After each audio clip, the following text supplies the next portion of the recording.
Oke. Mohon kepada Allah Subhanahu wa taala agar arwah ibu kepada Haji Rusmin yang baru saja meninggal tadi maghrib diampunkan segala dosa dan kesalahannya oleh Allah dan diterima segala amal baiknya. Amin. Dan ditempatkan di Raudhatul Jannah di alam kuburnya, taman surga di alam kuburnya, dan surga naim di akhirat kelak. Allahumma salli ala Muhammad wa ala ali Muhammad.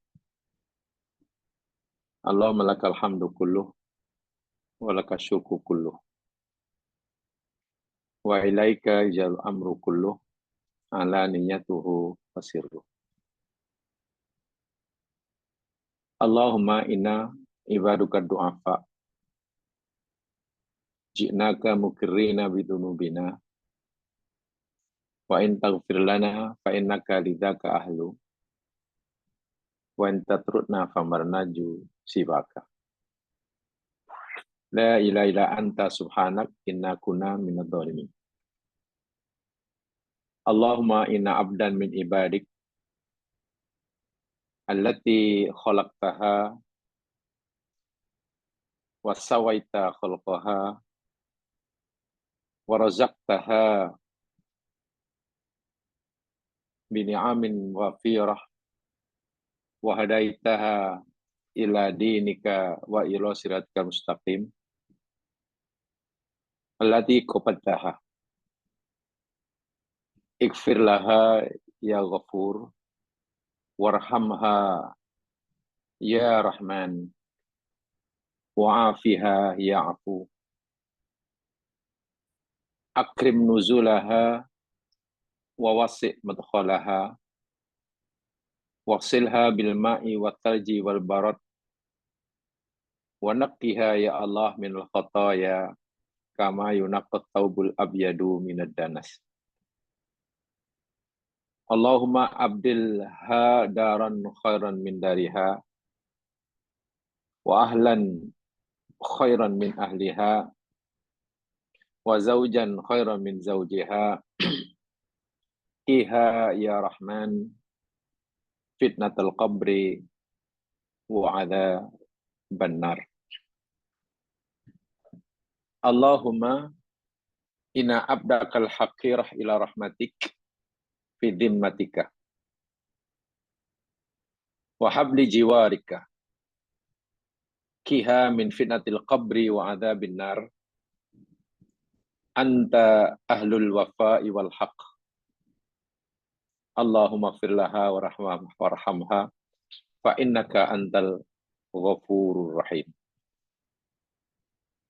Allahumma ighfir li hayyina wa mayyitina wa saghirina wa kabirina wa dzakarina wa unthana wa syahidina wa ghaibina. Allahumma ya Allah, man ahyaitahu minna fa ahyihi 'alal Islam wa man tawaffaitahu minna fa tawaffahu 'alal iman. Allahumma rabbana la tahrimna ajraha wa la tudillana ba'daha. Allahumma anta rabbuha anta khalaqtaha wa anta razaqtaha wa anta hadaitaha lil Islam anta qabatta ruhaha anta ta'lamu sirraha wa alaniyataha ji'na syufa'a faghfir laha dunubaha wa taqabbal minha hasanatiha. Allahumma innaha abduka wa bintu abdika wa bintu ammatika kanat tashhadu alla ilaha illa anta wa tashhadu anna Muhammadan abduka wa rasuluka anta a'lamu biha. Allahumma in kanat muhsinatan fazid fi ihsaniha wa in kana musiatan fatajawwaz an sayyiatiha. Allahumma hadha du'a minkal istijabah istajib du'aana ya mujibad da'awat. Rabbana atina fid dunya hasanah wa fil akhirati hasanah wa qina adzaban nar wa tawaffana mal abror ya aziz ya ghaffar ya badi as-samawati wal ard. Sallallahu ala Muhammad wa ala alihi wa sahbihi barik as-salim walhamdulillahi rabbil alamin. Amin ya rabbal alamin.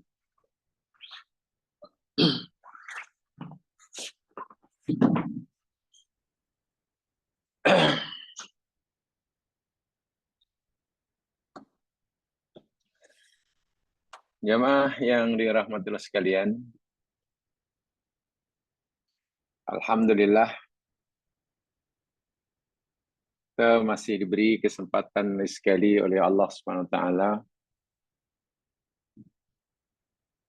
untuk mengkaji firman-Nya, untuk kita mendapatkan peringatan, pengajaran dan panduan hidup.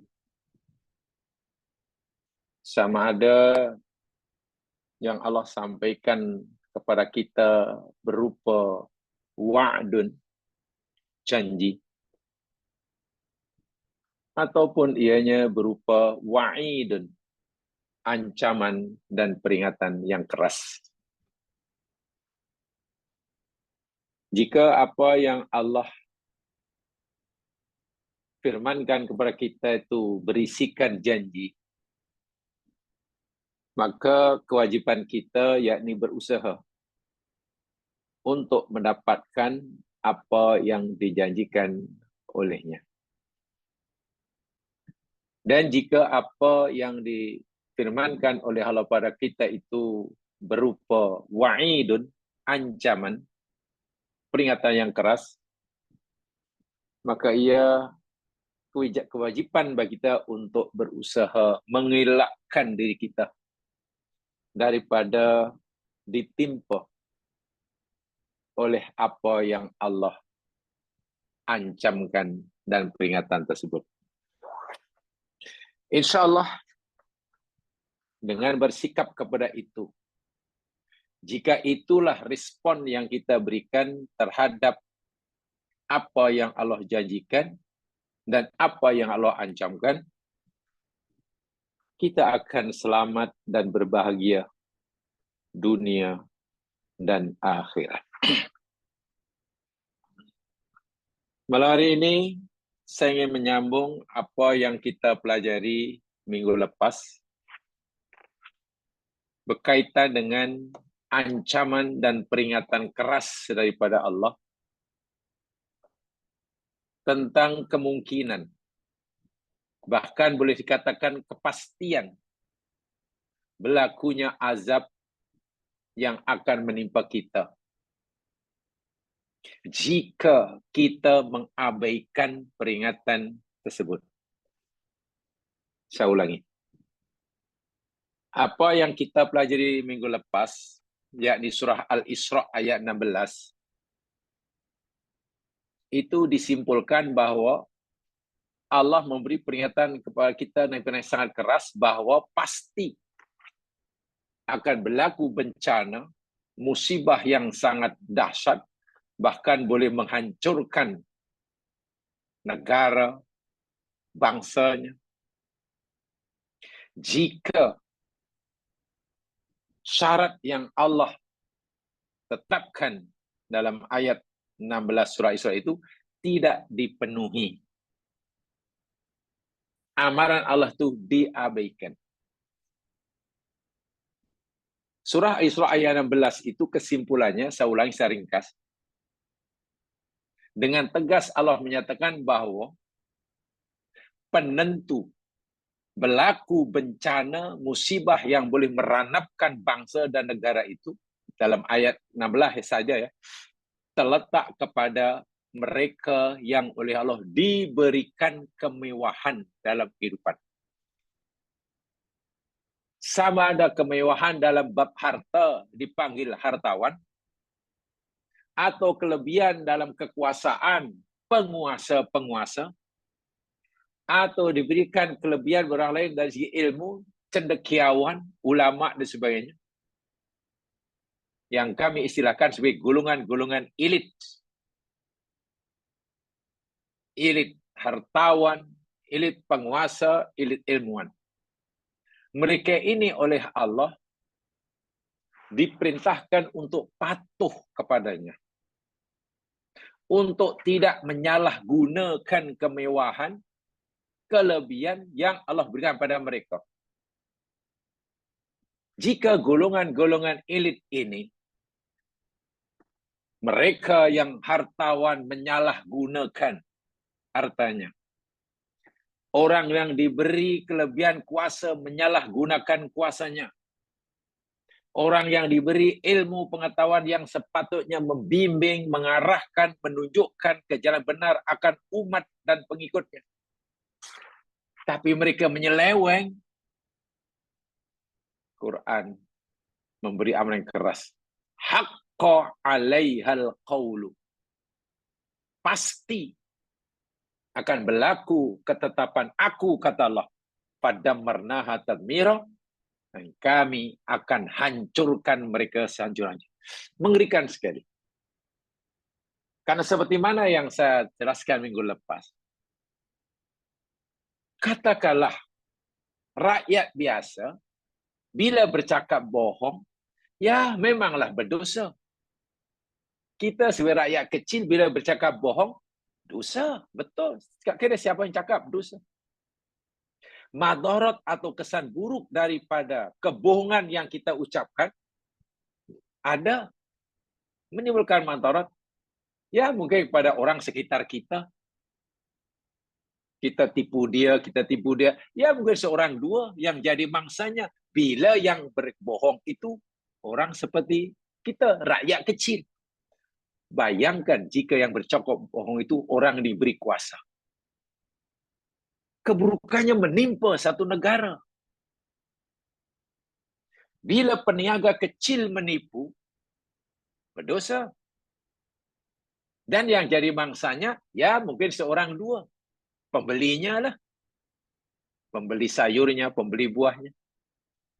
Tapi bayangkan, jika yang menipu itu adalah orang-orang yang ada kekuatan ekonomi. Pakar-pakar ekonomi. Penentu roda, penggerak roda perekonomian suatu bangsa. Coba jika mereka menipu. Dampaknya luar biasa. Seorang yang tinggal di kampung, ketua surau, imam surau, yang jamannya hanya 10 orang, listrik pun tak ada.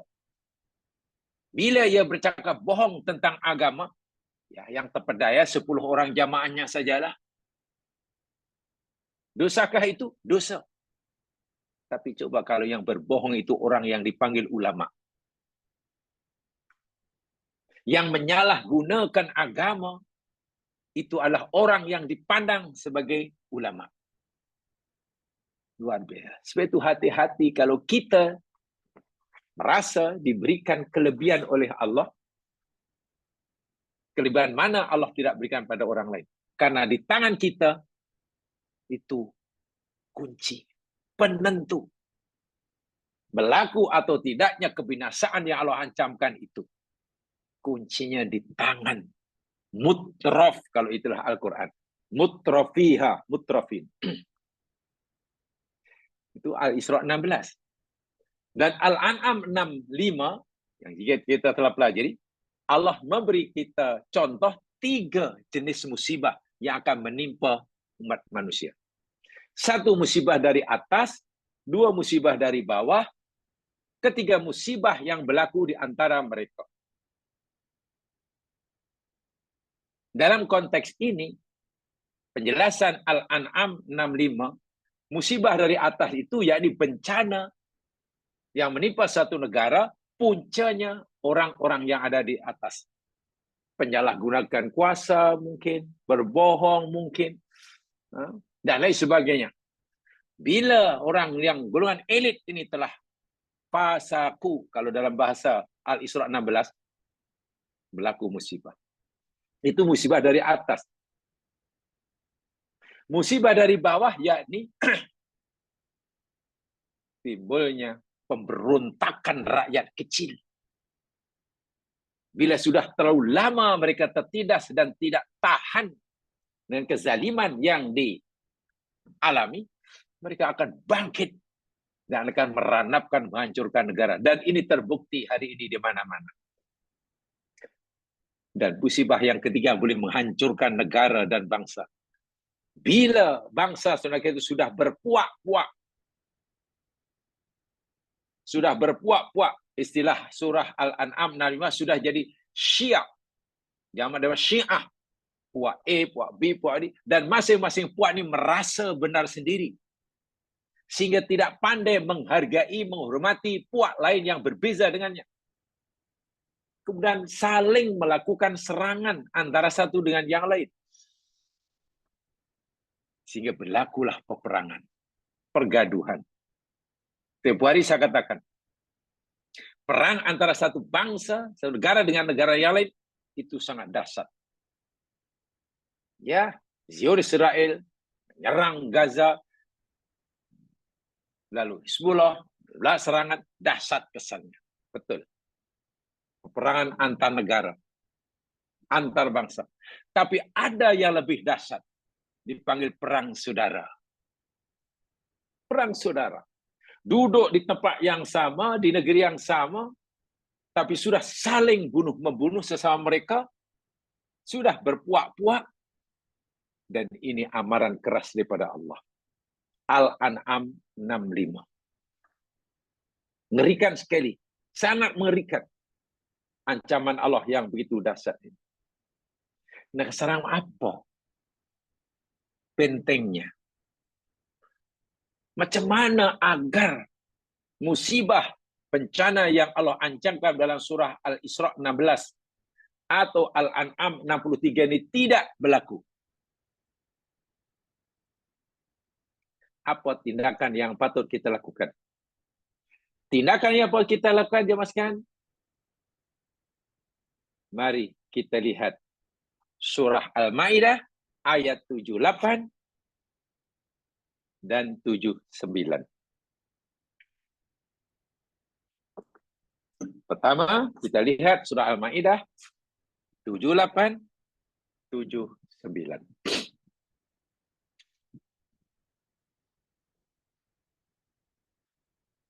A'udzu billahi minasy syaithanir rajim. Lu'ina alladhina kafaru min bani Israil ala lisani Dawud wa Isa ibn Maryam. Dzalika bima 'asaw wa kanu ya'tadun. Kanu la yatanahawna an munkarin fa'aluh. Labi'sa ma kanu yaf'alun. Lu'ina telah dilaknat. Masya Allah. Bahasa Al-Quran, kalimat yang digunakan sangat-sangat keras. Dilaknat. Laknat itu dalam bahasa Al-Quran maknanya ba'id anir rahmah. Jauh dari rahmat Allah. Jadi katalah dalam ini, lu'inal ladina kafaru. Orang-orang kafir dari Bani Israel dilaknat. Maknanya Orang-orang kafir dari kalangan Bani Israel itu jauh daripada rahmat Allah. Mereka tidak mendapatkan sikit pun rahmat daripada Allah. Dan itu musibah yang dahsyat itu. Dilaknat. Laknat yang ditimpakan kepada orang kafir di kalangan Bani Israel itu ala lisani Daud. Melalui lidah Nabi Daud. Wa Isa bin Maryam. Dan Isa bin Maryam. Dan melalui lidah Nabi Isa. Bani Israel pada zaman Nabi Daud dilaknat, dikutuk.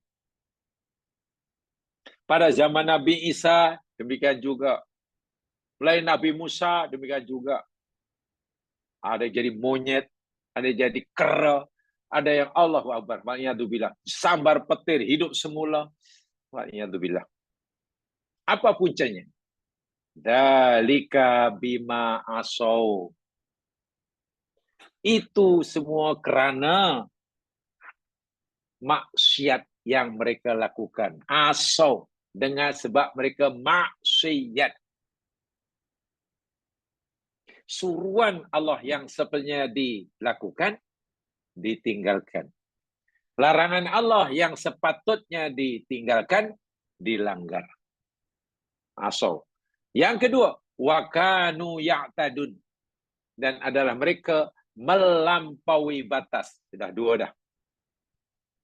Pertama, mereka maksiat. Banyak maksiat sudah bermaharajalela. Kedua, ya'tadun.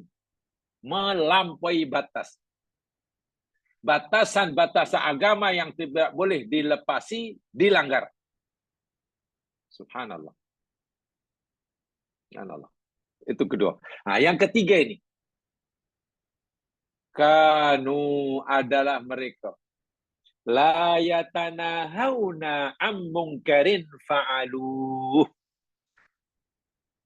Adalah mereka tidak saling mencegah akan kemungkaran yang mereka lakukan.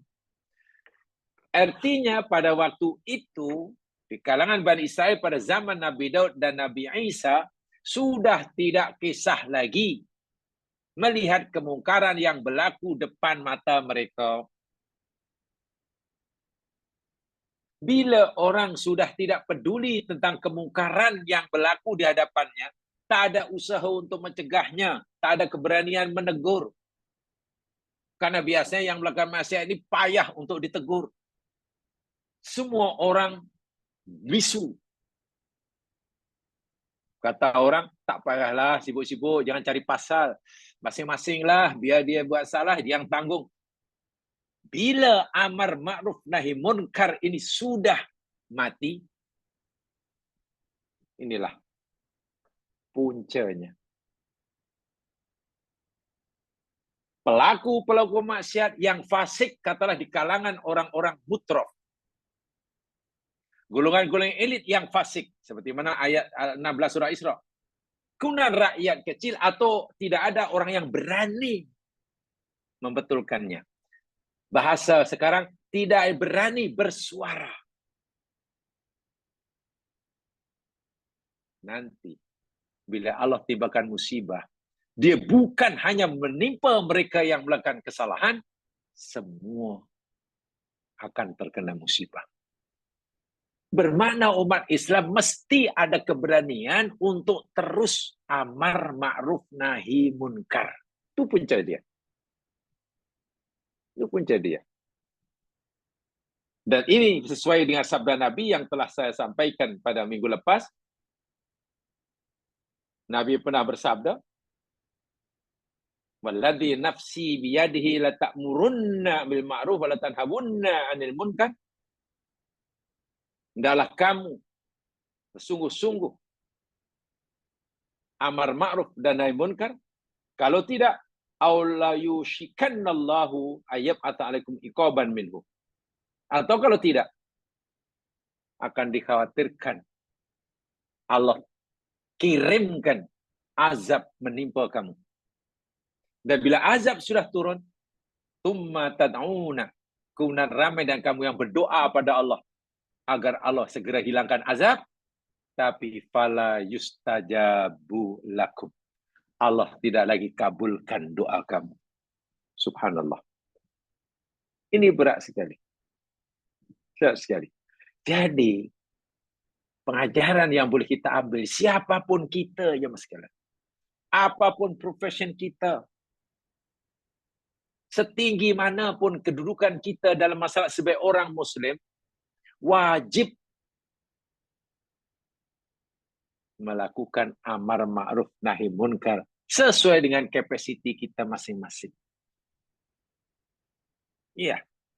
Sama ada dengan ucapan kita coba melakukan amar munkar atau dengan perbuatan. Kita sendiri telah percaya melakukan yang ma'ruf, tinggal yang munkar. Dan jika kita melihat orang lain melakukannya, hendaklah kita berusaha mencegahnya. Itu pertama. Yang keduanya, bila kita sudah punya keberanian amar ma'ruf nahi munkar, menegur, meluruskan, mengingatkan, menyampaikan kritikan, pada masa sama kita juga hendaklah bersedia menerima kritikan, teguran, peringatan. Itulah cantiknya agama Islam. Berani mengkritik dan juga bersedia dikritik. Berani menegur dan juga bersedia menerima teguran. Itu yang dikehendaki oleh Al-Quran. Dan itu adalah cara untuk meredam kemurkaan Allah, cara untuk menghalang bencana yang bukan bencana kecil, tapi bencana yang Allah katakan di dalam surah Al-Isra 16 itu, dammarnaha tadmiro. Kami hancur leburkan negara itu. Ngeri sekali. Ini bukan berlaku di akhirat. Amaran Allah ini berlaku di dunia. Bukan di akhirat. Di akhirat neraka lah. Ini bukan cerita neraka. Ini cerita di dunia. Sebab itulah. Ada lagi satu ayat yang saya sampaikan jemaah sekalian. Masya Allah. Ayat ini benar-benarlah menjadi panduan bagi kita. Mungkin kita kata begini.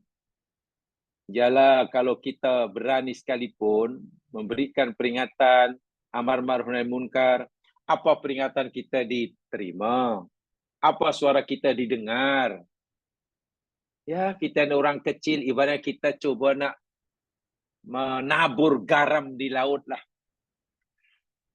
Ibarat kita menabur garam di laut dengan tujuan agar laut ini masin. Ya, tak ada maknanya lah. Tak akan mengubah. Sebanyak mana 1 tan, 2 tan kita campakkan garam di laut, air laut tak tambah masin. Kita tak bubuh garam pun, kemasinan air laut tidak akan berkurang. Lalu apa gunanya kita nasihat kalau dia ya tak ada maknanya lah, tak ada kesan lah pada orang. Betulkah? Sia-sia saja bila kita menyuarakan kebenaran. Betulkah? Sia-sia saja jika kita berani amar ma'ruf nahi munkar kepada khasnya yang memegang kunci pelaku atau tidak musibah gulungan mutrah. Mari kita baca ayatnya. Sekarang coba jamaah lihat surah Al-A'raf. Buka surah Al-A'raf.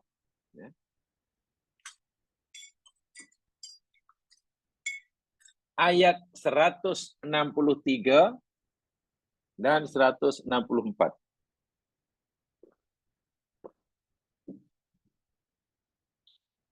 Al-A'raf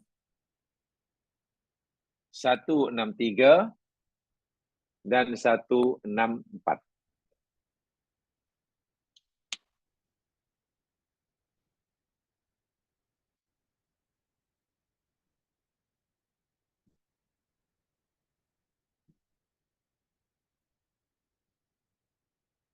A'udzu billahi minasy syaithanir rajim.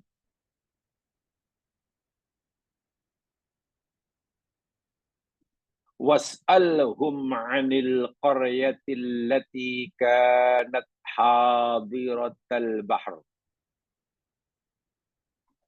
was'alhum dan tanyakanlah oleh engkau wahai Muhammad hum kepada mereka. Mereka ni ahli kitab, khasnya Yahudi yang hidup pada zaman Nabi Muhammad.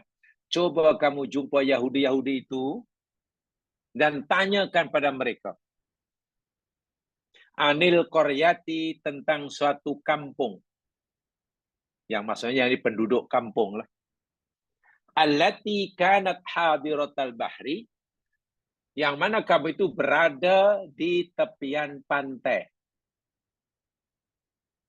Ada sebuah kampung dihuni oleh penghuninya dan dia di tepi pantai. Tanya pada mereka. Id ya'duna fis sabti. Ketika mereka, penduduk kampung di tepi pantai itu, ya'dun. Itu. Melampaui batas, melanggar batasan Allah pada hari Sabtu. Allah buat peraturan, hukum, undang-undang. Hari Sabtu tidak boleh mencari ikan. Sedangkan mereka yang tinggal di depan laut itu, penghidupan dia bergantung kepada cari ikan. Ya, macam nelayan gitulah. Itulah sumber ekonomi mereka.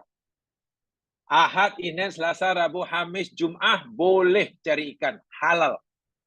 Tapi hari Sabtu haram. Tapi mereka melanggar. Hari Sabtu pun mereka cari ikan juga. Apa sebabnya? Itta'tihim hitanuhum yauma sabtihim surra'an. Ketika ta'tihim datang kepada mereka, hitanuhum ikan-ikan mereka, yauma sabtihim pada hari Sabtu mereka, surra'an timbul. Pada hari Sabtu, ikan-ikan yang ada di laut, di sungai, mungkin di tasik, semuanya timbul di permukaan air. Yang besar, yang kecil, yang... Jadi kalau mereka nak menangkapnya, ya senanglah. Karena semua timbul. Tak perlu cari susah-susah. Malangnya hari Sabtu haram tangkap ikan. Macam mana tu? Yang ada depan mata itu senang didapat. Dengan usaha yang sedikit, dapat. Tapi haram. Tapi haram. Wa yauma la yasbitun la yatihim. Dan pada hari selain hari Sabtu, Ahad, Isnin, Selasa, Rabu, Khamis, Jumat, la ta'tihim. Ikan-ikan itu tidak datang. Tidak muncul, tidak timbul di permukaan air. Tak ke mana perginya. Ya, ini kehendak Allah lah. Ikan itu kan makhluk Allah. Allah boleh perintahkan mereka. Hai ikan, ini hari Sabtu. Coba semua kamu keluar. Timbul di air, berenang-renang. Ini bukan hari Sabtu. Tenggelam balik. Ini memang ujian. Ujiannya yakni bentuk dia. Hari ikan, ikan pada hari Sabtu semua ada. Mereka dilarang menangkap, sedangkan mereka perlukan ikan. Selain hari Sabtu, mereka boleh cari ikan, tapi ikan tak ada. Kalau ada pun tenggelam. Menyelam dia. Itu ujian. Atau dengan bahasa yang lain, ujian dia apa? Ujiannya yakni benda yang haram banyak dan senang didapat. Benda itu haram. Banyak. Mudah didapat. Tapi haram. Allah suruh mereka cari yang halal. Kalau menunggu yang halal, besok, lusa. Sikit. Berusaha, yang kuat pun dapat sikit. Tapi halal. Nah, ini ujian. Nak dapat banyak tapi haram, senang membeli dan tapi haram, tak, atau dapat yang sikit tapi halal. Ini ujian yang Masya Allah. Tapi ramai data mereka yang melanggar je dah. Sebab tunggu hari Ahad, nanti susah. Ikan tak ada. Ini sementara di Sabtu. Elok kita balun je semuanya. Kadzalika, demikianlah. Nabluhum, kami uji mereka, kata Allah. Bima kanu yafsukun. Dengan sebab mereka fasik. Jelas yang maksiat yang mereka lakukan. Maksiat yang berkaitan jelas-jelas mereka melanggar hukum hakam Allah. Dilarang tangkap ikan, mereka tangkap juga, mungkin karena mereka terpesona, tergiur, tertarik dengan banyaknya ikan dan mudahnya mereka menangkapnya. Tapi haram. Dapat banyak, senang, tapi haram. Ataupun usaha susah, dapatnya sedikit, tapi halal. Inilah ujian yang akan terus diberikan oleh nanti. Umat Nabi Muhammad pun pernah diuji seperti ini. Umat dahulu pun macam juga. Mereka tak tahan diuji, langgar. Betul-betul berlaku kemungkaran. Depan mata. Ayat yang ke-164, tengok. Wa id qalat ummatun minhum lima ta'iduna qauman. Wa'id dan ketika qalat berkata umatun satu umat, satu kumpulan. Minhum dari mereka. Berkata berkumpulan yang lain. Lima ta'iduna qauman. Kenapalah kamu terus-menerus rajin sangat beria, sangat menasihati satu kaum. Allahu muhlikuhum au mu'adzibuhum adzaban syadida. Allah telah akan membinasakan mereka dan azab mereka dengan azab yang sangat pedih, yang sangat keras. Qalu, mereka berkata, ma'ziratan ila rabbikum. Ya, ini untuk mencari alasan kepada Tuhan kamu. Yang pertama. Yang kedua, wala'allahum yattaqun, dan supaya mereka itu bertakwa. Ya, ayat 164 ini begini, mudahnya dalam menjelaskan. Di kampung tepi laut tadi, yang berlaku maksiat, kemungkaran, itu terbagi jadi 3 golongan. Ada 3 kumpulan manusia. A, B, C. Katalah begitulah. Ada 3 golongan manusia, A, B, C. A, yakni kumpulan yang pertama, apa dia? Langgar saja larangan itu. Mana boleh tahan, tengok ikan banyak, tangkap je dah. Tunggu hari Isnin, hari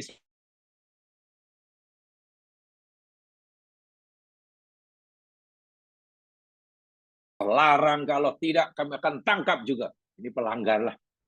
Jelas ini melakukan kemungkaran depan mata. Depan mata. Kemudian B, kumpulan kedua B. B ini tidak melanggar larangan Allah. Allah kata jangan tangkap ikan, dia pun tak tangkap lah. Patuh. Tetapi B ini melihat, ini tangkap ikan. Jelas terang-terangan melanggar larangan Allah, melanggar kemungkaran depan mata. Tapi B ini tak berani menegur, tak berani memperingatkan. Sebab B fikir, tak apalah. Yang penting aku tak tangkap sudahlah. Yang penting aku tak buat maksiat macam dia sudahlah. Dia menipu, dia punya hal lah. Dia bohong, dia punya hal. Dia rasuah, dia punya hal. Dia tanggung sendiri di akhirat. Yang penting aku tak buat macam mereka. Itu B. Tak ada keberanian meluruskan, tak ada keberanian mengingatkan kawannya yang buat salah. Itu B. C, yang C ini, dia tak melanggar larangan Allah. Allah kata jangan cari ikan, tak cari ikan. Dan melihat, ketika C melihat A ini melakukan maksiat, C menegur A. Tak boleh tangkap ikan hari Sabtu ini. Ini munkar. Allah murka. Nanti Allah akan azab kita. Bila Allah turunkan azab karena kemungkaran kita, susah kita. Sini beria, ia nak mengingatkan. Berani menegur, berani mengingatkan, berani. Melihat si ini beria, ia mengingatkan B pula yang pepoh. B kata pada si, yang awak ni ia sangat mengingatkan ini apa pasal? Dah jelas itu buat salah, Allah akan siksa, sudahlah. Yang penting kita tak buat. Tak perlulah kita ingatkan. Biar tanggung sendiri. Nah, ini Allah ceritakan dalam ayat ini. Ada kaum yang berkata, kenapa kamu ingatkan orang yang Allah binasakan? Apa jawab si? B, betul kita tak buat. Tapi kita mesti berani meluruskan, mengingatkan, kata B, apa alasan kamu? Buat apa kamu sibuk sangat? Alasan tujuan aku ada dua. Pertama, agar mereka kembali ke jalan yang benar. Mereka itu sudah salah, sudah menyalahgunakan segala-galanya. Kita kembali tegur. Itu tujuan pertama, agar mereka kembali ke yang benar. Jika sekiranya dia tidak mau menerima peringatan kita sekalipun, jika dia tidak mau menerima teguran kita sekalipun, tak apa. Karena kita sudah menegur, nanti di akhirat kita punya alasan bila ditanya oleh Allah. Itu namanya ma'dzirah. Baik. 3 orang ini kata sudah mati. A, B, C sudah mati. Di akhirat ditanya oleh Allah. Dahulu aku larang kamu melakukan maksiat kemungkaran, ada kamu tinggal? Oh tidak, ya Allah, aku langgar. Ya, masuk neraka lah, jelas itu. Tanya pada B, adakah dahulu larang aku kamu tinggalkan? Ya, ya Allah, aku tinggalkan, ya Allah. Aku tidak melanggar larang kamu, aku tidak melakukan kemungkaran. Bagus. Kamu nampak atau tidak ada hamba aku yang lain melakukan kemungkaran? Ada, ya Allah, aku nampak. Siapa? Nama dia. Ketika kamu melihat tahu itu kan maksiat, apa tindakan kamu? Aku diam je lah. Itu kata B. Aku diam. Aku tak tegur. Betul kamu tak coba ingatkan? Tidak, ya Allah. B itu salah. Dia salah karena membiarkan maksiat sedangkan ia ada kemampuan, ada peluang. Maka dia disiksa dalam neraka karena kesalahannya itu. Diam. Namanya dosa diam. Si ditanya, si adakah kamu langgar-langgar aku? Tidak, ya Allah. Bagus. Ada kamu nampak ada orang lain, hambaku lain melanggar? Ada, ya Allah. Namanya Apa tindakan kamu ketika kamu melihat melakukan kemungkaran? Ya Allah, aku berusaha mengingatkan dia. Aku tegur dia. Adakah teguran kamu diterima oleh Aku tak tahu, ya Allah. Yang pasti aku sudah ingatkan. Aku sudah ingatkan. Karena engkau suruh aku amar ma'ruf nahi munkar. Si masuk surga. Si tidak perlu disiksa dalam neraka. Itu mana ma'dzirah. Ma'dzirah. Boleh jadi teguran kita, ingatan kita, kritikan kita pada orang melakukan kesalahan, menyalahgunakan segala itraf, taraf yang Allah berikan. Diberi taraf dari segi ilmu pengetahuan, diberi taraf dari segi kekayaan, diberi taraf dari segi kekuasaan. Mungkin mereka tidak mendengar kritikan, nasihat kita. Tak apa. Tapi paling tidak kita punya alasan bila dipertanggungjawabkan oleh Allah di akhirat. Inilah cantiknya Islam. Jadi rupa-rupanya yang masih sengaja saya sampaikan. Jadi Muslim ini tidak cukup hanya sholat. Belum cukup Islam kalau kita hanya tidak tinggal puasa. Belum sempurna Islam kita kalau sekadar kita telah pergi haji. Belum. Itu hanya sebagian kecil saya kepada kewajiban-kewajiban yang Allah wajibkan ke atas kita sebagai orang Muslim. Kewajiban mana yang ada hubung kait antara kita dengan Allah. Hablum minallah. Selain Islam ini ada hablum minallah dan ada hablum minan nas. Ada dimensi ritual dan ada dimensi sosial. Ayat-ayat kita pelajari ada merupakan tanggung jawab sosial. Sesama kita. Dalam hal ini yakni ada keberanian amar ma'ruf nahi munkar dalam semua aspek kehidupan. Bahasa kerasnya. Bahasa tegasnya. Orang mukmin tidak boleh selesa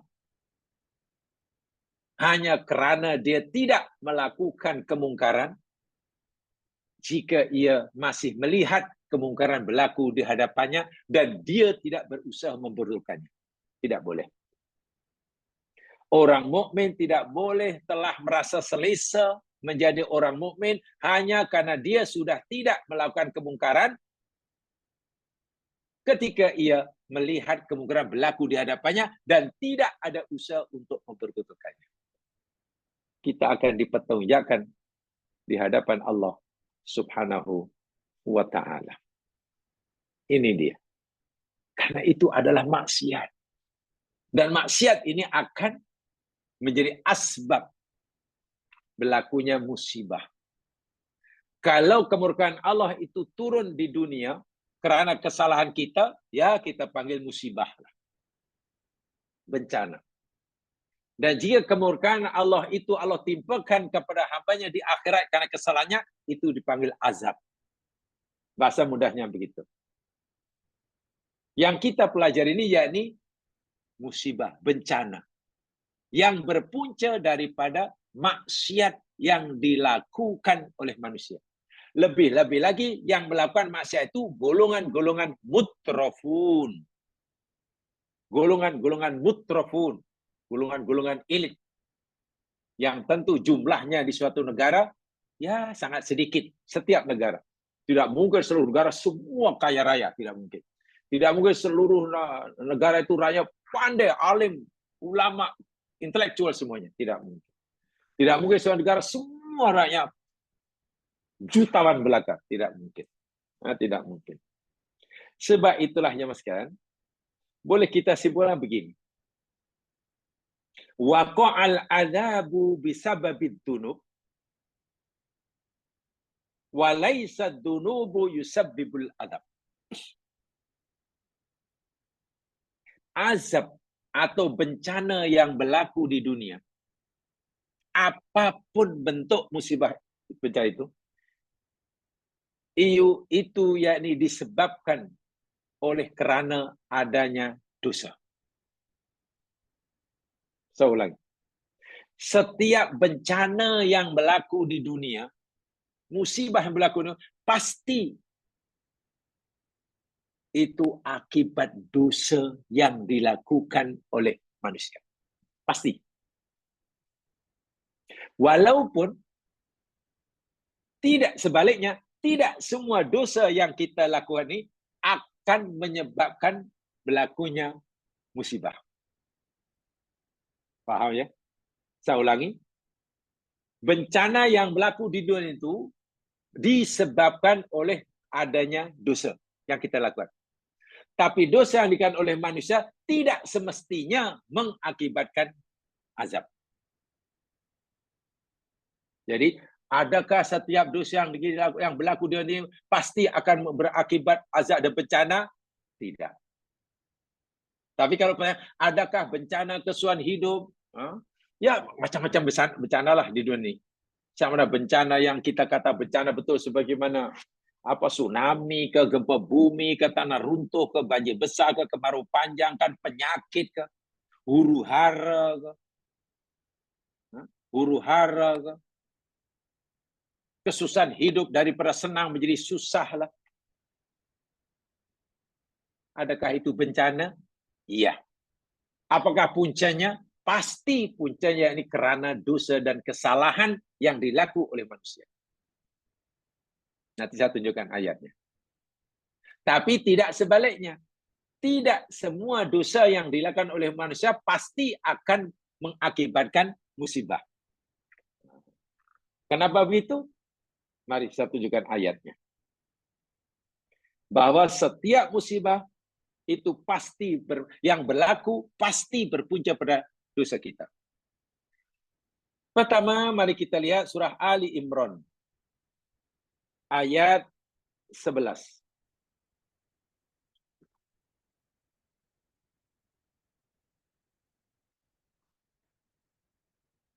Coba lihat surah Ali Imran ayat 11.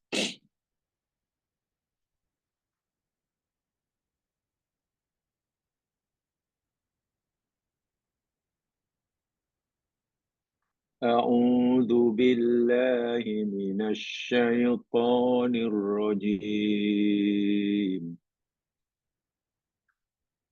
Kadabi ali fir'aun walladzina min qablihim kadzabu biayatina fa'akhadhahumullahu bidunubihim wallahu syadidul iqab. Ali Imran 11 bermaksud kada bi ali fir'aun, seperti mana adat kebiasaan keluarga atau pengikut Fir'aun. Dakbun itu mana adat kebiasaan. Ya, perangai. Yang biasanya dakbun diartikan sebagai perangai buruk gitulah. Perangai yang tak elok itu dakbun. Jadi sebagaimana perangai buruk, kebiasaan buruk yang dilakukan oleh Fir'aun dan pengikut-pengikutnya. Walladzina min qablihim, dan orang-orang yang dari sebelum mereka. Apakah perangai buruk, adat kebiasaan buruk yang dilakukan oleh Fir'aun dan pengikutnya dan juga umat-umat sebelum mereka? Ini dia. Kadzabu bi ayatina. Mereka banyak mendustakan ayat-ayat kami. Inilah dosa. Inilah kemungkaran. Mendustakan ayat-ayat kami. Boleh jadi bermaksud kafir. Ya. Tolak ajaran Rasul. Dustakan. Tolak wahyu Allah. Atau boleh jadi, dalam konteks hari ini, ia mengakui kebenaran Rasul yang Allah utus. Ia mengakui kebenaran yang dibawa oleh Rasul daripada Allah. Ditanya, awak yakin itu utusan Allah? Yakin. Awak yakin yang disebutkan itu adalah firman Allah? Yakin. Tetapi tindakannya, perbuatannya, semuanya melanggar apa yang Allah firmankan. Quran melalui Rasulnya, melalui wahyunya, kata jangan buat ini. Lakukan yang ini. Kita yakin itu firman Allah, tapi kita bertindak sebaliknya. Yang Allah kata jangan buat, kita buat. Yang Allah kata tinggalkan, kita langgar. Ini termasuk mendustakan ayat-ayat Allah. Ya. Jadi kalimat mendustakan ayat kami jangan hanya dipahami orang kafir yang tak percaya Nabi. Orang kafir yang tak percaya wahyu. Contohnya Fir'aun. Termasuk mendustakan ayat-ayat itu, yakni kita menerima Nabi, menerima ajaran Nabi, tapi tindakan kita bercanggah dengan apa kata Nabi.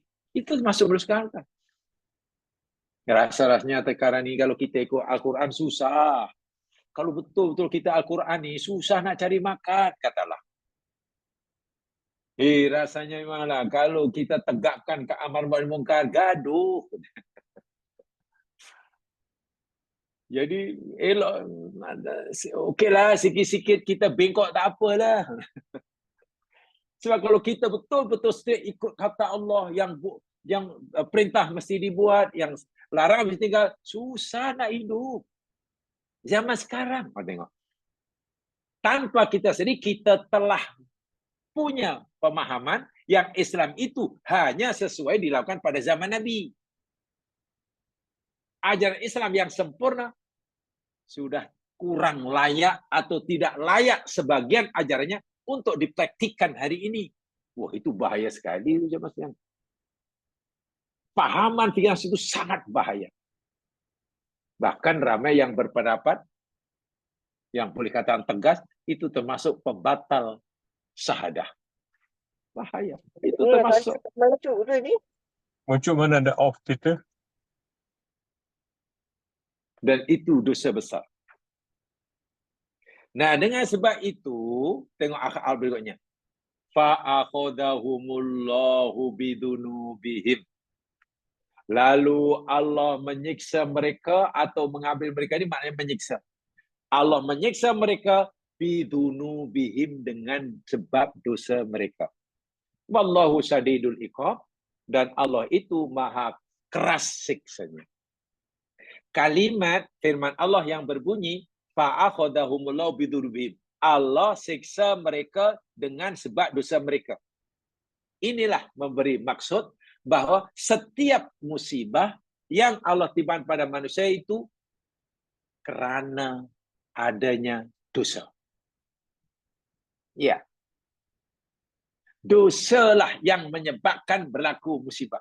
Setiap musibah pasti berpunca daripada adanya dosa. Kemungkaran dilanggar, perintah ditinggal. Itu pasti. Tidak mungkin tidak. Tidak mungkin Allah timpakan musibah yang dahsyat sedangkan orang-orang di situ semuanya orang-orang yang soleh. Tidak mungkin. Kalaupun ada musibah menimpa kaum yang semuanya soleh belaka, itu kita tidak boleh kata azab. Tak boleh. Kita tak boleh kata musibah yang negatif. Tidak boleh. Bahkan itu adalah musibah. Itu adalah rahmat yang terlindung. Itu rahmat yang terlindung. Jika musibah itu menimpa orang yang baik, jangan difahami itu musibah yang berkonotasi negatif. Sebenarnya itu adalah rahmat yang terlindung. Contohnya, sering saya berikan contoh mudah dalam surah Al-Kahfi. Nelayan yang jujur, mencari rezeki yang halal, tidak melakukan apa-apa kesalahan, tiba-tiba kapalnya dirusak oleh penumpang. Dari segi mata kasar, itu musibah. Tapi hakikatnya Allah tidak menimpakan musibah, sebenarnya Allah berikan rahmat pada si pemilik kapal itu. Ada orang tua yang soleh, punya anak yang sangat disayangi, cita-cita orang tua yang soleh pasti agar anaknya nih hidup membesar dan jadi orang lebih soleh daripadanya. Tiba-tiba Allah utuskan Khidir ke kampung halamannya untuk bunuh si budak ini. Matinya seorang anak, mati dibunuh orang. Itu pasti dari mata zahir kita, itu musibah kepada si orang tuanya. Boleh kita musibah tapi tidak berkonotasi negatif. Sebenarnya itu adalah rahmat yang terselindung. Itu rahmat Allah. Dan Quran surah Kahfi menjelaskannya. Karena Allah hendak menjaga keimanan orang tuanya agar terus iman hingga tua. Dan Allah menghalang anak ini jadi orang kafir. Sebab bila besar Allah tahu orang yang jadi kafir, jadi Allah matikan masa kecil supaya tetap suci hatinya dan orang tua diberi ganti anak lebih soleh. Itu. Jadi saya ulangi. Musibah yang berlaku, yang di situ adalah balasan daripada Allah, itu pasti berpunca daripada dosa, maksiat, kemungkaran yang berlaku di kampung tersebut. Pasti. Tapi, jika ada musibah berlaku menimpa pada orang yang soleh, boleh kita katakan musibah, tapi musibah yang tidak berkonotasi negatif, sebenarnya ia rahmat yang terselindung. Paham ya? Di sini. Jadi, setiap musibah, bencana, berpunca daripada adanya maksiat. Dosa. Ayat yang kedua. Mari kita lihat surah Nuh ayat 25. Coba. Surah Nuh ayat 25.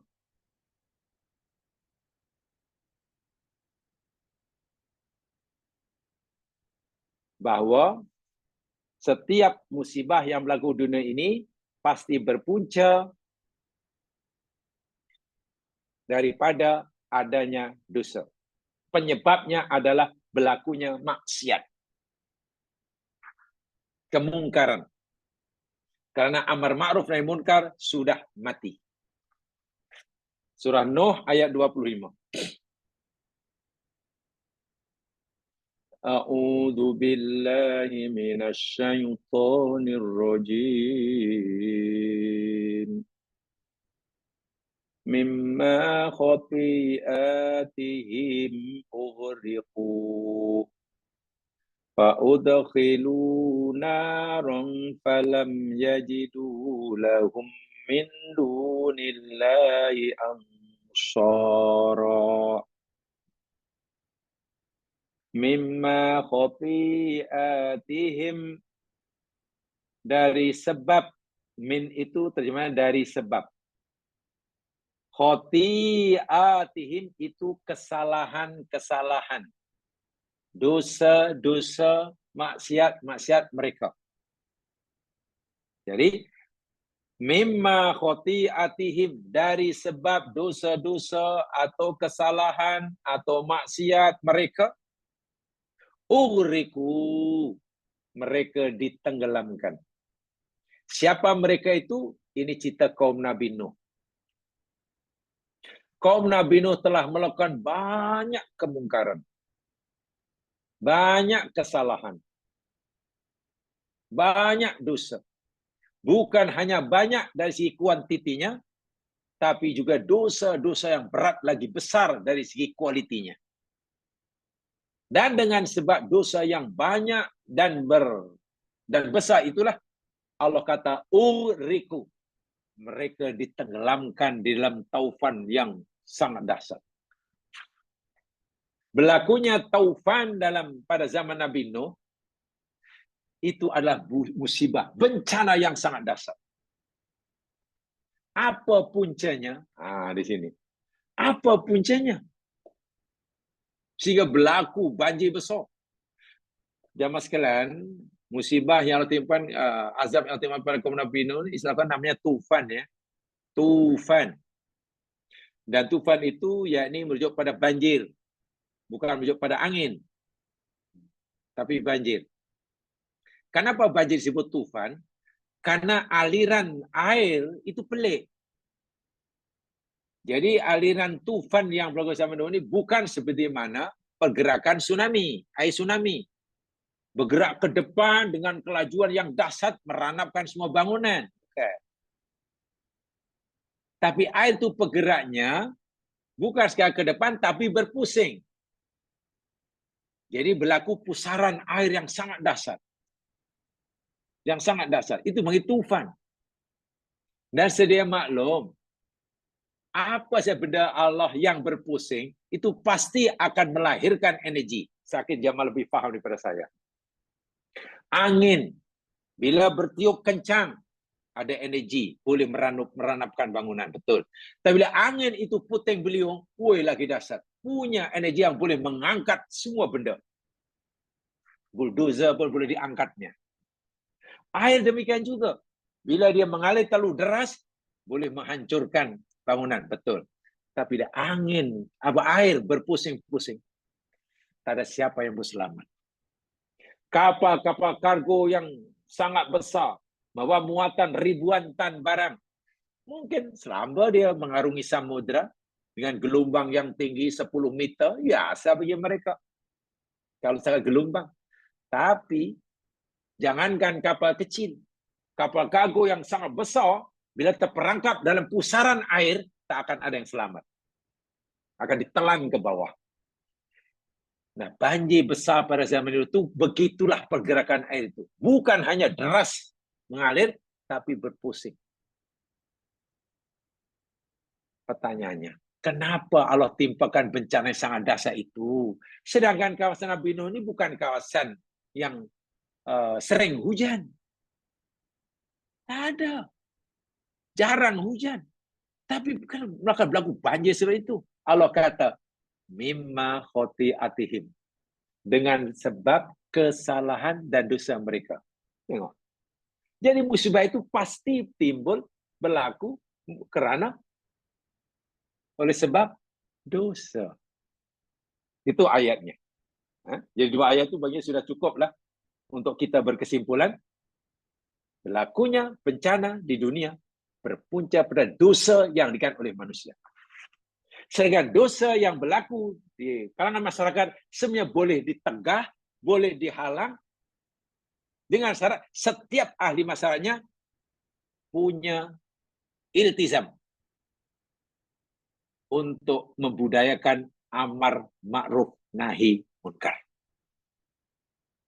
Ada keberanian mengkritik, menegur, juga ada kesediaan untuk menerima kritikan dan teguran. Itu saya yang diperlukan dalam hidup.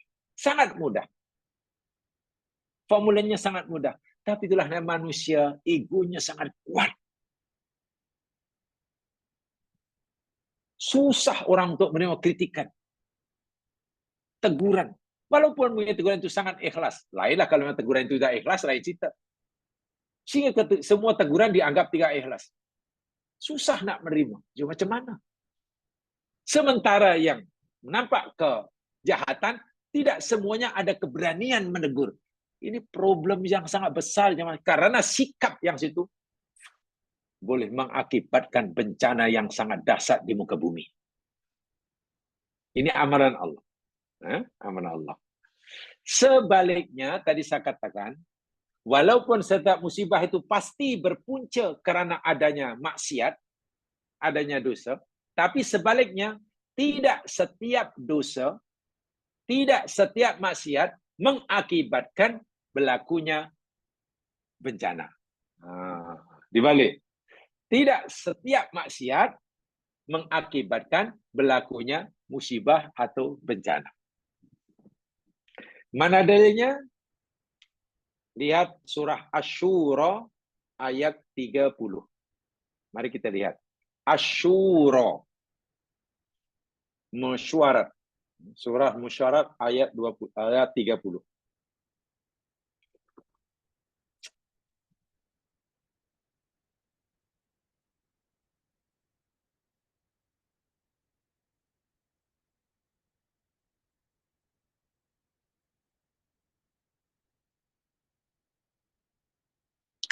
A'udzu billahi minasy syaithanir rajim. Wa ma asabakum min musibatin fabima kasabat aydikum wa ya'fu an katsir. Perhatikan betul-betul. Ini kaidah-kaidah dalam Al-Quran yang perlu kita pegangi, faham betul untuk memahami makna musibah. Jangan sampai kita punya persepsi yang salah tentang musibah. Mari kita berusaha menjadikan Al-Quran ini pemandu cara berpikir kita dalam memahami fenomena yang berlaku di alam semesta.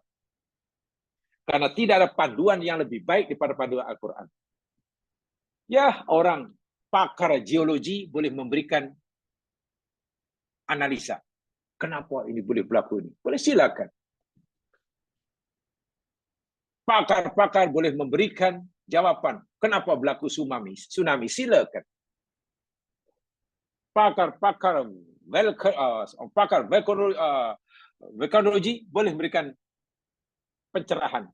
Pasal apa vulkan ini meletus? Silakan. Tidak salah. Tapi ingat, Quran memberikan ulasan lebih detail, lebih mendalam, lebih hakiki daripada apa yang disampaikan oleh para pakar tadi. Karena para pakar tadi pasti kayu ukurnya, tanda arasnya 100% bergantung kepada sunatullah. Sementara Al-Quran memberikan jawaban, semua itu bergantung kepada yang mencipta sunatullah. Yang menciptanya. Bukan undang-undang yang Allah praktikan untuk alam semesta. Kita boleh memahami kenapa api itu boleh membakar dan panas. Mungkin pakar api boleh memberikan penjelasan apa yang dalam api, sehingga panas dan membakar. Tapi ketika api yang biasa membakar jadi sejuk, tanyalah saintis pakar api, pasti bingung menjawabnya. Gimana api ini boleh sejuk? Yang pernah berlaku di zaman Ibrahim itu lah. Pening dia menjawab. Sifat air memang tidak boleh dibelah. Pakar air boleh memberikan pencerahan sehingga kita boleh faham. Tapi ketika laut terbelah jadi dua, tanyalah pakar manapun, pasti dia bingung. Al-Quran ini biasanya yani memberitahu pada kita terus kepada musabbibul awal. Penyebab yang pertama, yakni yang mencipta alam. Jadi kalau kita, kenapa api panas? Ya karena Allah geraki panas. Allah yang mencipta yang panas-panas. Kenapa ya tiba jadi sejuk? Allah yang mencipta api ada kuasa untuk menjadikan api sejuk. Terpulang pada dia. Kalau dia kena panas, panas. Kalau sejuk, sejuk.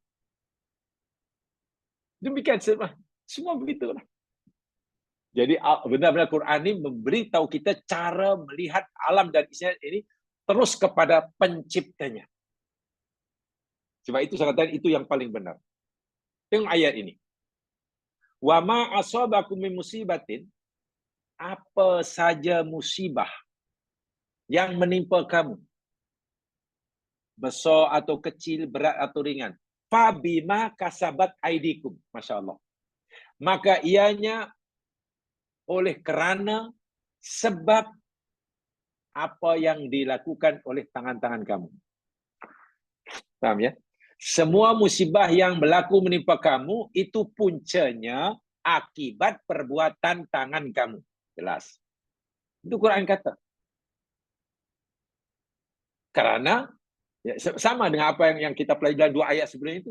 Setiap musibah itu pasti berpunca daripada dosa yang kita lakukan. Ya. Tetapi tengok sambungan ayat. Wa ya'fu an katsir.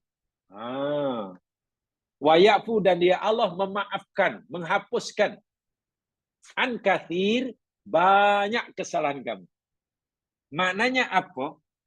Jika kamu melakukan 10 kesalahan, 10 dosa, mungkin yang Allah kehendaki hanya 3 dosa saja yang menyebabkan berlaku musibah.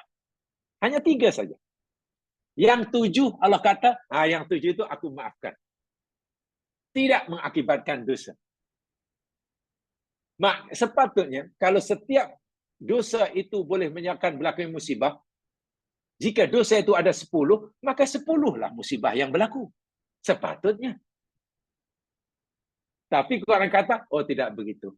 Aku ini maha pengasih, kata Allah. Jika kamu melakukan 10 kesalahan, 10 dosa, mungkin dari 10 dosa yang kamu lakukan itu, hanya 3 saja yang aku kehendaki mengakibatkan berlakunya bencana. Yang 7 tidak. Bermakna tidak semua dosa berakibat musibah. Walaupun masih musibah, pasti berpunca daripada dosa. Dan itulah rahmat Allah. Hanya saja kita tak tahu, jemaah sekalian. Dosa mana agak-agak yang menyumbang berlakunya bencana alam. Ya. Sebelum kita menguraikan, mencari jawaban kenapa berlaku kemarau panjang, kenapa berlaku banjir besar, kenapa berlaku gempa bumi, kenapa berlaku penyakit di sana sini, katalah. Kenapa berlaku banyak krisis ekonomi merundum seluruh dunia, katalah. Kenapa berlaku huru hara? Saya kata kita boleh tanya kepada pakar mereka masing-masing. Sila, tapi Quran telah memberitahu. Jawaban Quran benar-benar meyakinkan. Semua ketidaktentuan, ketidakselesaan hidup kamu ini berpunca dari dosa yang kamu lakukan. Masya Allah. Dosa. Jadi sebelum kita menyalahkan bumi, yalah itu tanah turun tuh, walaupun dia tidak ini, bencana itu malah hujan lebat dah selama 1 minggu, banjirlah. Sederhana sekali kita mencari jawapan. Banjir ialah logik, secara logiknya kerana hujan 1 minggu tak henti-henti, lebat pula, banjirlah. Aliran sungai tidak mampu menampungnya, banjir kita terima, dan itu sunatullah. Itulah nature. Ini bahaya, lebih bahaya sekali. Kita kata terus, itu nature. Memang macam itu nature. Allahu Akbar. Seakan alam ini bekerja dengan sendirinya. Bukan alam ini bekerja di bawah perintah dan pengawasan yang menciptanya. Bermakna di mana iman kita seorang muslim? Wah, itu teguran Allah pada dia, puncanya yakni kita. Ya, Allah sedangkan itu karena dosa yang kamu lakukan. Sebab itu bila berlaku musibah, sebelum kita buat analisa, jawaban secara saintifik ilmiah, perbanyakkan istighfar. Kalau ada istilah sarahan perdana, gotong royong perdana, katalah apa lagi? Tadarus perdana. Apalagi yang perdana-perdana nih. Tadarus perdana, larian perdana. Macam-macam perdana kan?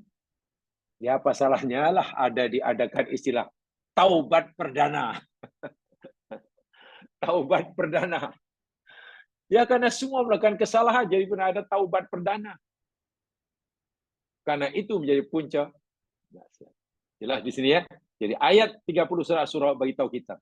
Setiap musibah yang berlaku berpunca daripada dosa kamu, Allah kata. Tapi tidak semua dosa kamu itu berakibat bencana. Karena aku Allah tak menghendaki.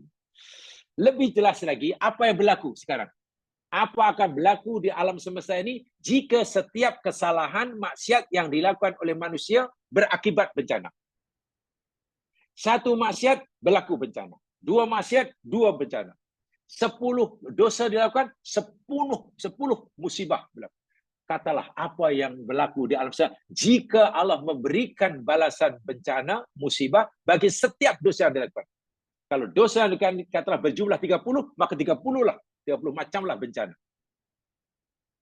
Apa yang akan berlaku jika Allah melakukan seperti itu? Jawabannya ada dalam surah An-Nahl. Surah An-Nahl ayat 61. Coba lihat. An-Nahl 61.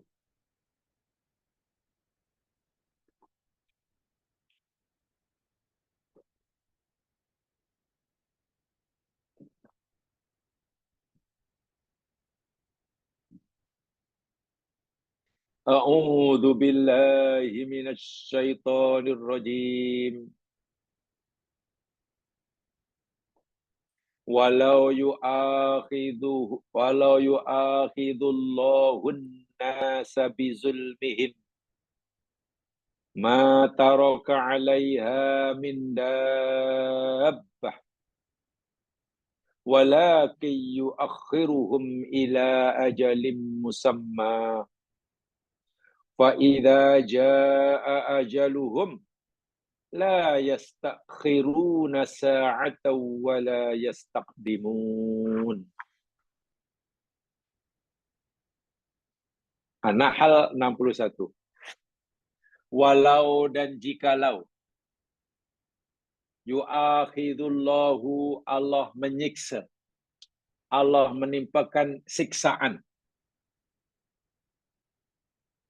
an-nasa kepada manusia bizulmihim dengan sebab kezaliman mereka. Bahasa yang mudah, kalaulah Allah nak timpakan azab bencana kepada manusia oleh karena kezaliman mereka, buat satu kezaliman turun musibah, dua kezaliman turun lagi. Kalaulah itu yang Allah perlakukan, ma taraka 'alaiha min dabbah. Allahu akbar. Niscaya tidak tertinggal, tidak tersisa alai di atas muka bumi ini min dabbah, makhluk yang melata, yang bernyawa, tak ada yang hidup. Satu maksiat, satu kemungkaran dilakukan, katalah terus berlaku musibah. Tak ada makhluk hidup.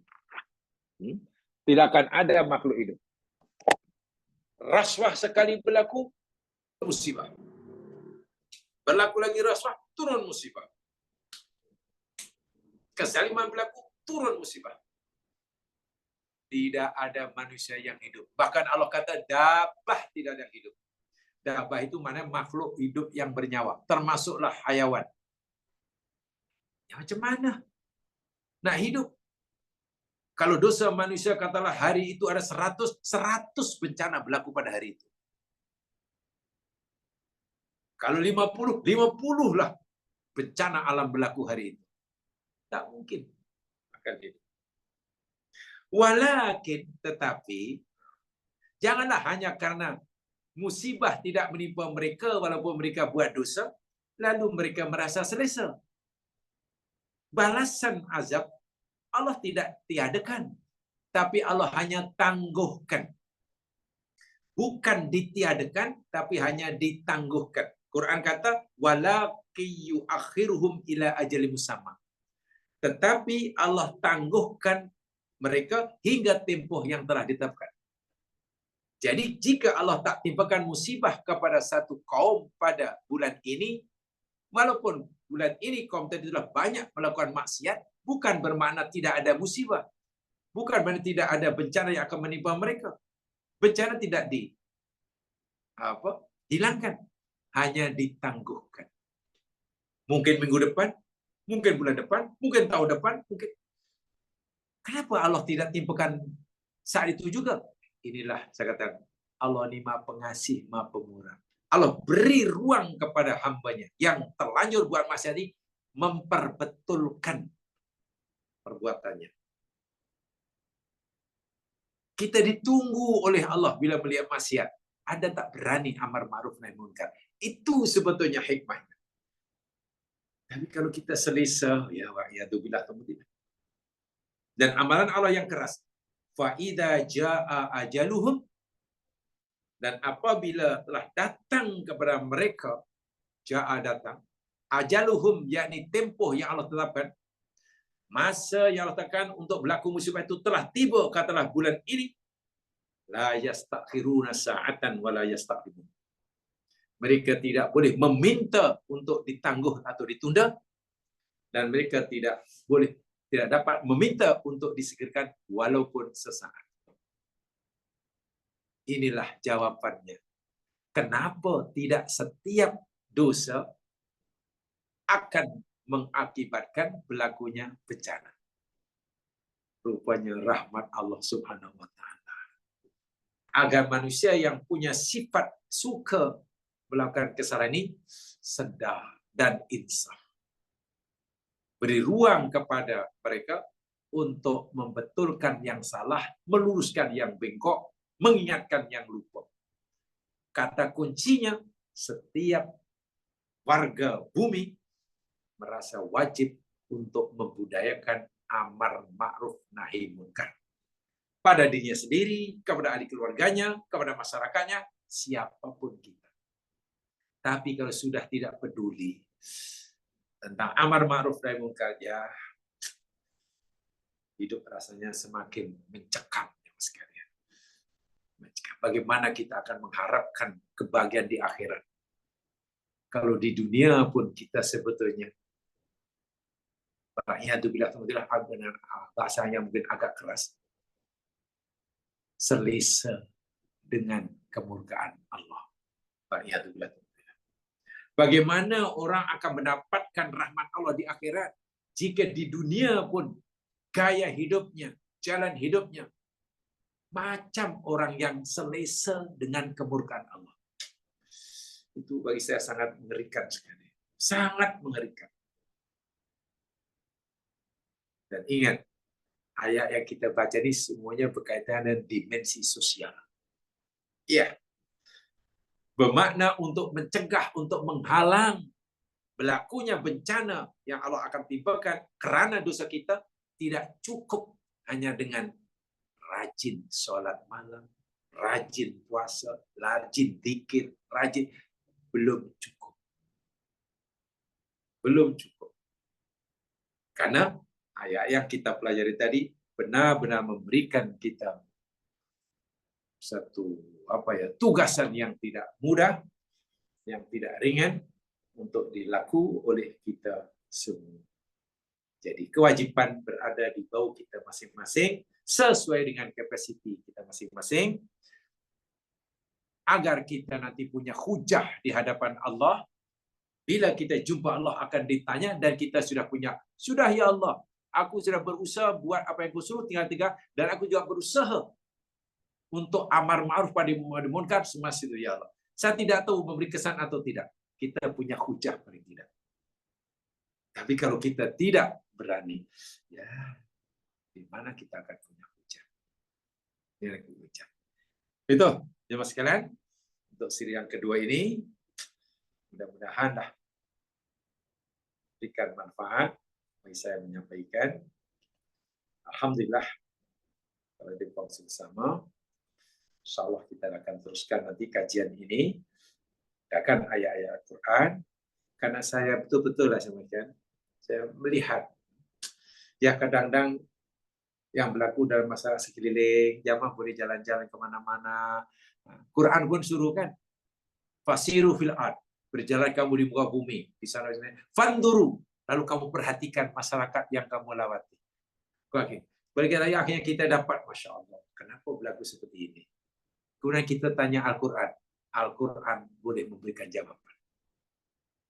Jadi ini semua sebenarnya ini ya sedikit daripada ya pengamatan secara pribadi, jalan sana jalan sini.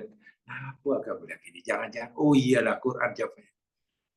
Rupanya puncanya yang begitu ketara, amar ma'ruf nahi munkar boleh dikatakan sudah tidur, tidak terdengar lagi. Orang sudah dijangkiti penyakit sindrom takut untuk melakukan teguran, peringatan, apapun tak tahu apa alasannya. Sementara manusia juga cukup alergik bila ditegur, bila diingatkan, dan ini masalah yang sangat-sangat serius dan sangat kritikal. Bagi saya, kalau kita melihatnya dari kacamata Al-Quran, dalam pelbagai aspek kehidupan. Aspek pekerjaan, aspek pendidikan, aspek jual beli, aspek perniagaan, aspek bermasyarakat, aspek macam mana? Hampir semuanya itu ini. Virus ini sangat meluas, ya? Sangat meluas. Jadi tentulah kita berkewajiban paling tidak bermula pada diri sendiri, ahli keluarga, kerabat, alhamdulillah kepada sahabat handai taulan dan seterusnya. Tapi memang karena berdasarkan Al-Quran. Sebab Al-Quran ini berlaku untuk kita semua. Ya? Semua ini berada di bawah Al-Quran. Tapi kalau pendapat pribadi kan mungkin dilontarkan untuk orang lain. Pribadinya tak termasuk. Orang yang menyampaikan itu mungkin merasa tak masuk di bawah peringatannya. Itu untuk orang lain. Tapi kalau peringatan Al-Quran, ancaman dan bukan, itu berlaku pada semua. Sama ada yang menyampaikan atau yang mendengar. Dan sebagainya. Mudah-mudahan Allah memberikan kita kemudahan untuk memahami message yang saya sampaikan. Dasarnya Allah beri kita kekuatan untuk menjadikannya sebagai panduan hidup dalam menjalani kehidupan, dan juga berikan kita kesadaran, kelembutan hati.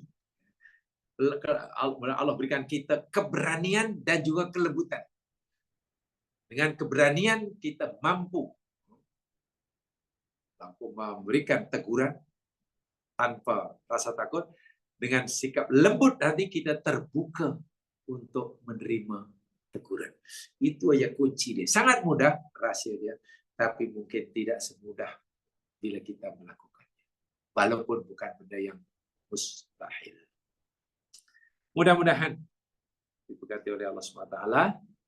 Jadi itu saja untuk malam hari ini. Ada kesempatan kita akan semula. Kurang lebih yang mau dimaafkan.